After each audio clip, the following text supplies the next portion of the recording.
ოროველა წმიდაო ღმერთო, ურმული წინწყარო ჩაკრულო საჭიდაო. ჯამში 12 ქართული ხალხური სიმღერისა და ტაივანური ცეკვის ჰარმონიული ნაზავით თბილისის რიგით მეექვსე საერთაშორისო თეატრალური ფესტივალი გაიხსნება. 20 წლის წინ შექმნილი დადგმა საქართველოში პირველად ჩამოდის. ჰერმან ჰესეს სითარტას მოტივზე დადგმული სანახაობა და 3 ტონაზე მეტი ბრინჯი რუსთაველის თეატრის სცენაზე. მარიამ ყანჩაველი საქართველოში პილიგრიმების მოგზაურობის დასაწყისზე. And then next time, quietly go. And then you come out. Ზუსტად 20 წლის წინ სპექტაკლის მოხეტიალეთა სიმღერების შექმნა დაიწყე, მაგრამ მუსიკა ვერაფრით ვერ შეურჩია. მეგობარმა შემთხვევით მომასმენინა ანსამბლ რუსთავის სიმღერა. ქართულმა ხალხურმა კომპოზიციებმა მთელი ჩემი გული დაიპყრო და ემოცია იმდენად დიდი იყო, რომ თვალებიდან წრემლებიც კი წარმომივიდა. ეს არის მუსიკა 6-4-დან. 20 წლის და მსოფლიოს დიდი სცენების შემდეგ მომლოცველი პილიგრიმები მოგზაურობას საქართველოში განაგრძობენ. მოცეკვავეთა დასი ღრუბლის კარიბჭე და ანსამბლი რუსთავი თეატრალურ ფესტივალს რუსთაველის თეატრის სცენაზე ქართულ-ტაივანური კულტურის ჰარმონიული ნაზავითა და ჰერმან ჰესეს სითარტას მოტივზე შექმნილი რელიგიური რიტუალებით დატვირთული დადგმით გახსნიან.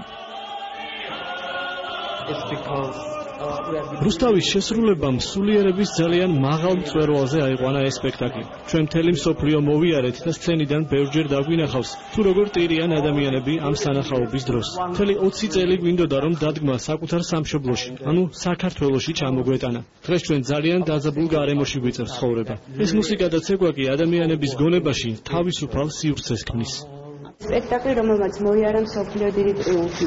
სპექტაკლი, რომელმაც დაიწყო ყველა მაყურებელი საერთოდ ყოფილად ეს არის ათასობით მაყურებელი, როგორც იქნა ჩამოვიდა თბილისში და ასე თქვა დაუბრუნდა თავის სამშობლოს. ფაიმინისტვის შთაგონების წყარო ტრადიციული აზიური კულტურა და ესთეტიკა, რომელსაც მუშაობის პროცესში თანამედროვე ელფერს ანიჭებს. ქართველი მაყურებელი მისთვის კარგად ნაცნობ და საუკუნეების განმავლობაში ხასიათში გამჯდარ ხალხურ სიმღერას ამჯერად ცეკვის უპირველეს ნოვატორად შეფასებული ტაივანელი ქორეოგრაფის ინტერპრეტაციით მოისმენს.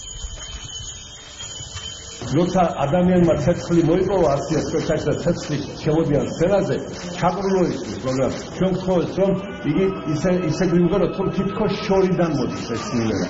მოგკითხე, რატომ მან ამიხსნა, რომ ჩაკრულო მათ მიაჩნიათ არაამქვეყნიურ ესე იგი სიმღერა და სადღაც თითქოს ოსლოსიდან თითქოს შორიდან ეს სიმღერა. ამიტომ ჩაკრულოს შესრულების დროს მაყურებელს მოექნება პრეტენზია, რომ ეს იქნება ახლოს შესრულებული და ისევე ზიაღმაფრენი, როგორც ეს საქართველოში სრულდება. ფესტივალის ფარგლებში 20 საერთაშორისო 2 ოქტომბრიდან კი 40 ქართული დადგმა მაყურებლისთვის განსაკუთრებული გარემოს შესაქმნელად და თბილისის კულტურულ ცენტრად ქცევის მიზნით შეირჩა. ფესტივალის პირველ დღეს კი ქართულ მაყურებელს ელოდება თეატრის სცენაზე მიმობნეული 3 ტონა ბრინჯი და სანახაობა, რომელსაც მსოფლიო ასე აფასებს.